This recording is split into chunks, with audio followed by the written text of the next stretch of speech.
Hey, good morning. Happy Tuesday. So yesterday's show was on respecting the power of things around us. Today's going to be on respecting ourselves. And I have a little story, which is why I wore this. So, I don't know, 3 or 4 years ago, I was in BC in the summertime and I was sitting on a bench in front of a store. And this fellow walked by. He was older, but not as old as me. um, Walked by and he stopped and he looked at my sweatshirt and he looked at me and then he looked at my sweatshirt and he looked at me and he came down and he came over and he sat down beside me and he said, "I'm so sorry." And I looked at him and said, "About what?" And he said, "Well, you can't drink." And I said, "Well, uh, I choose not to. I don't need to. I'm quite happy without it." And he said, "But well, like, what do you do for fun?" And I said, "Well, I have fun." And, "Well, what if you're stressed?" And I said, "Well, then I find a way to relax." I said, "I don't need alcohol or anything else to relax me." I said, "As a matter of fact, I've been drug and alcohol free at that point. It was like 44, 45 years or something like that." And he looked aghast and he said, "How could you possibly like go that long without like drinking or drugging?" And I said, "Well, I don't need it. Like, I'm okay." And while we were talking, this other fella had sat down on the other side of him. I'm not sure where he came from or if he was listening or whatever. And I said, like, we don't need to have to do that kind of stuff to be okay. I said, "I certainly don't." And this fellow said, I just can't imagine it. I can't imagine not being able to do that." And this other fellow on the other side piped in and he said, "I'll tell you what." He said, "I came back here today because 10 years ago today, I stopped drinking in this town. And it's been the best 10 years of my life."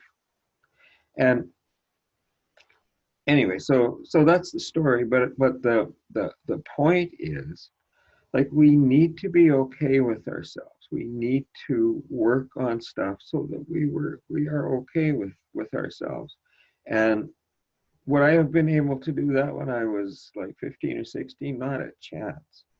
Because when I was 15 or 16, I was focused on trying to please people. I was focused on trying to fit in. I was focused on trying to be what other people wanted me to be or what I thought other people wanted me to be. And so it was just one mask after another. And when we do that, we lose ourselves.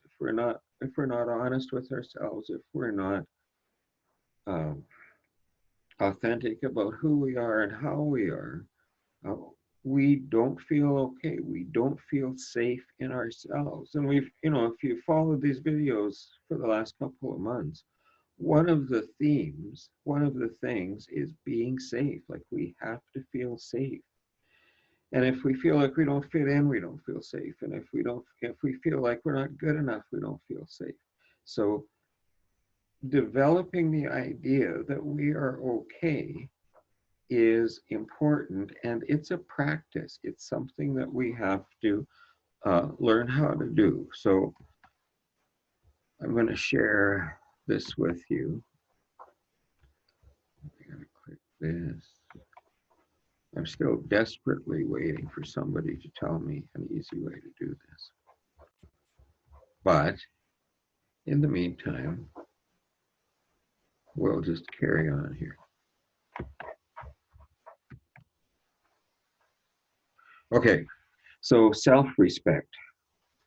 And the quote is, "I think the reward for conformity is that everyone likes you except yourself." So, the harder you work at trying to be like everybody else or try to fit in, the less connection you have with who you really are. So this guy's really interesting. And his talk is almost a rap.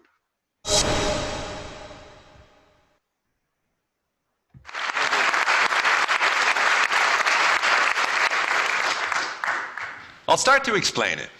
I'll try chronological. My heart was in pain. The abuse, psychological. The story I'm told is that I'm just the worst. I'm 14 years old. It's subtle at first. Things just seem so dire, you know? The bully, he's scaring me. I can't trust him, that liar. I'm fully aware that he says I'm a reject, and I know that it's true. Says I can't be accepted, whatever I do.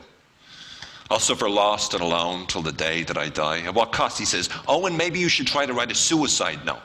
Say goodbye and just go. My mind tells me I want to, but I just don't know. 24 years later, he's still around. Plenty more tears later, and he still makes a sound. So this is my theory of what happens in our head. Inner propaganda determines how we're led.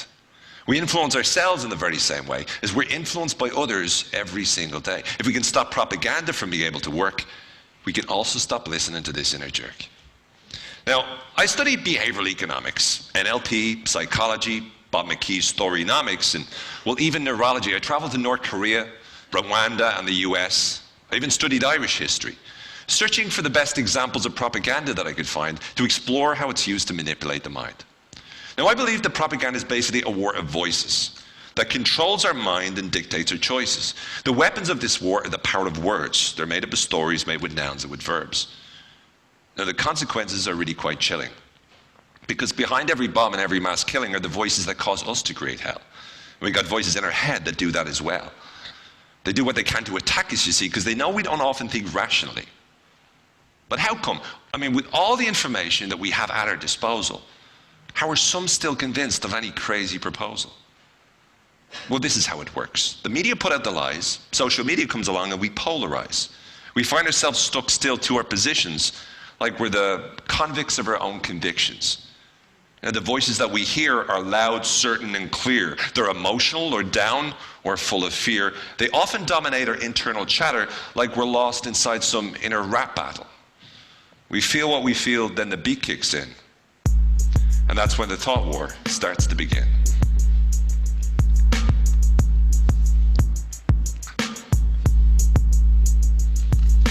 Let me introduce you. He's the narrator.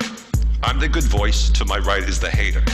Who are you talking about? Got a problem with me? You know you got a big mouth, but it's obviously because you're the odd one out. You're completely alone. Maybe his name's Owen because he's all on his own. Sorry, you're me too. Have you really forgotten? Pardon me, that's true, and I feel really rotten. Know why your relationships ain't been very healthy? Only time the girls like you is when they think that you're wealthy. You've nothing to show for part two of your life. You're not friends, not rich, not even a wife. But look at all the things that I have done. 6 books, 90 countries, I've had quite a run. Sad you want a medal, cause you can book a flight or put words together on a computer, right? But how many people have left you over the years? Girlfriends who left you, friends who leave you in tears. You know you aren't really hearing because you cannot accept that after all of these years, you're just still a reject.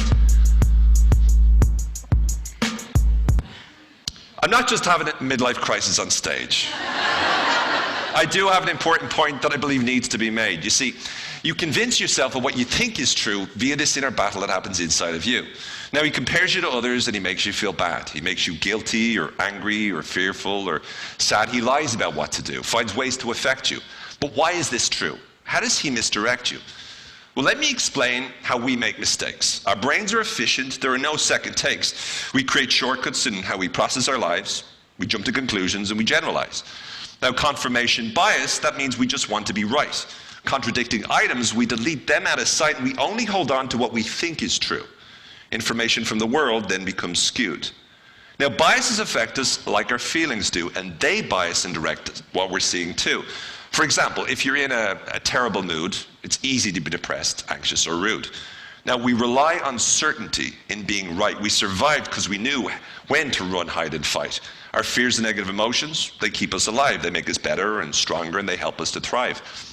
So we believe all is bad because our feelings dictate it. And we're trapped in these feelings even though we hate it. We sell ideas to ourselves, repeat speeches internally. We tell ourselves stories that are reaching us verbally. All this happens inside our head whenever we think. Reality's building as fast as we blink. When you're depressed, you don't think negatively. When you're depressed, you believe negatively. Now, propaganda determines who lives or who dies. We're tricked into believing its dangerous lies. How it persuades, well, it's no longer a mystery. I mean, we're all mental slaves on the wrong side of history. But at its worst, there are horrible examples of propaganda.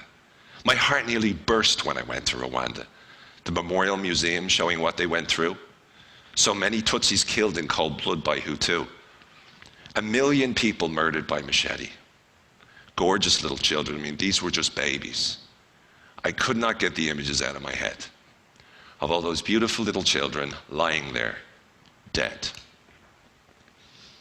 27 is the number of people worldwide that by the end of this speech will have already died after writing their letters goodbye. Suicide.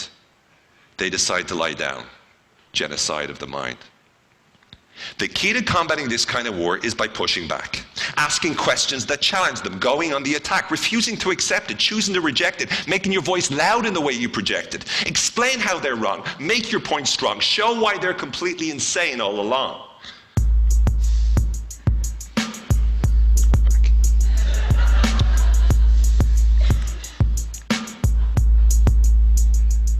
All right, next. Time to see you lose your temper, your ex. What's wrong? Don't want to remember?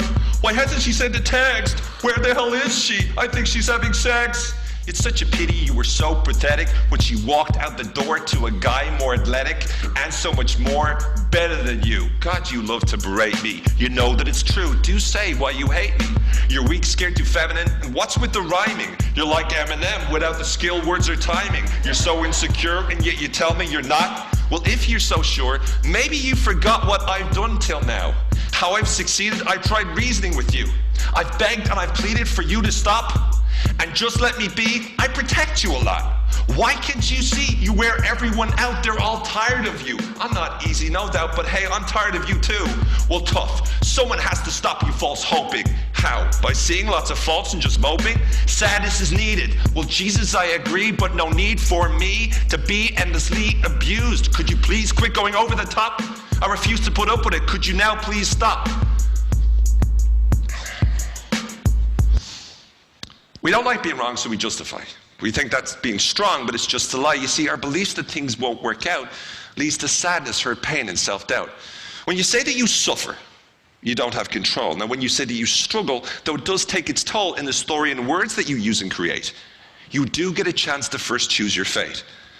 So this is my theory of what happens in our head. Inner propaganda determines how we're led. We win this kind of war by being stronger, so that their internal influence doesn't last any longer. We got to ask them questions, challenge what they say.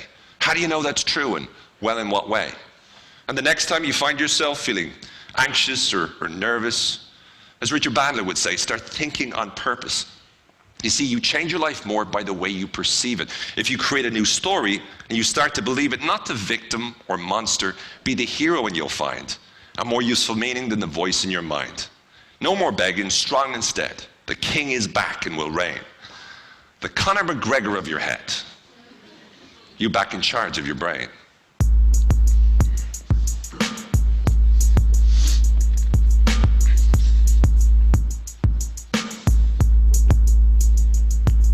You're trying to be the guy who's smiling inside, but like a fly who can't fly, you're just dying inside. You're just reaching in your mind, trying to find the rewind to the time where you felt fine. Time to stop lying to yourself and denying. Try to stop pining, sun ain't gonna be shining. Maybe you're right. Maybe there's no light. Maybe no hope in sight, but maybe I gotta fight. You will not determine what I feel or what I do. I will face this adversity and I will move on through. Ever get tired of trying to be a dictator? You know, I'm sick of your lies. You're a dick and a hater. Think you could just beat me? Yeah, this is my residence. You cannot defeat me. Fine, then give me the evidence. You're going to suffer. No, I'm struggling on. You're going to lose. No, I'm sorry, you're wrong. You see, I'll fight like a warrior. Standing in the arena, every punch you will throw, well, I've already seen it. Like Ireland, my homeland that fought to be free. I'll fight so that free in my mind I can be. No goodbye letter I'm writing. You will fully see I reject your crap rhyming. You can't bully me. What, nothing to say? Cat got your tongue? Now I'm here to stay, and though we aren't yet done, I'm not the worst. See you around. For now, take a hike. But first, listen to the sound as I drop the mic. Thank you.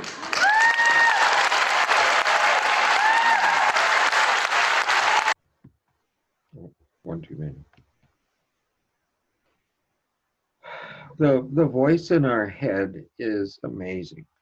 The voice in our head is amazing. It talks to us thousands of times a day.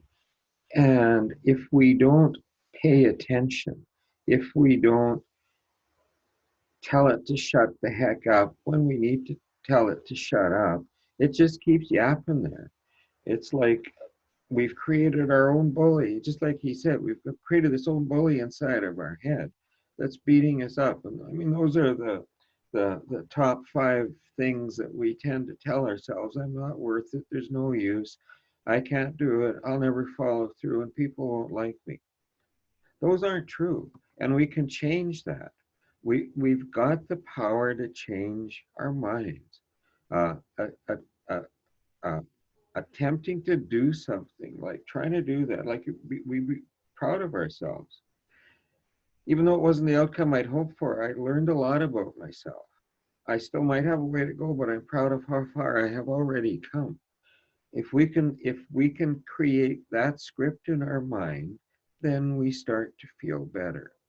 And he talked about being safe and pushing back against that bully that exists in our head starts to make us safe again. But we have to pay attention. We have to think. We have to consciously be aware of what's going on up there. And if it isn't okay, we have to change it. Confucius said, respect yourself and others will respect you. And one of the best ways that we respect ourselves is to get rid of that internal trash talk that is doing us absolutely no good. And we can all do that. We can all we should all be able to, and we can walk by a mirror, look at ourselves, and see, feel, think, and say the phrase, I totally love and approve of myself. So we have to check our thinking. Is what you're thinking true? If there's anything negative about what's going on in your head, we need to quiet it. Because if we let it continue, we're going to feel bad. We're going to get depressed. We're going to get anxious. And if we change our thinking, we will change our feeling. All right, back tomorrow with a different respect topic. But like, pay attention to how you're thinking about yourself, and like, be mindful, be conscious. And earlier last week I talked about paying attention to thoughts when you breathe. Like, if part of your suffering is the things that you are saying to yourself, then when you're breathing, consciously let go of that suffering, let go of that hurt. And when you breathe in happiness. All right, take care. I will be back tomorrow.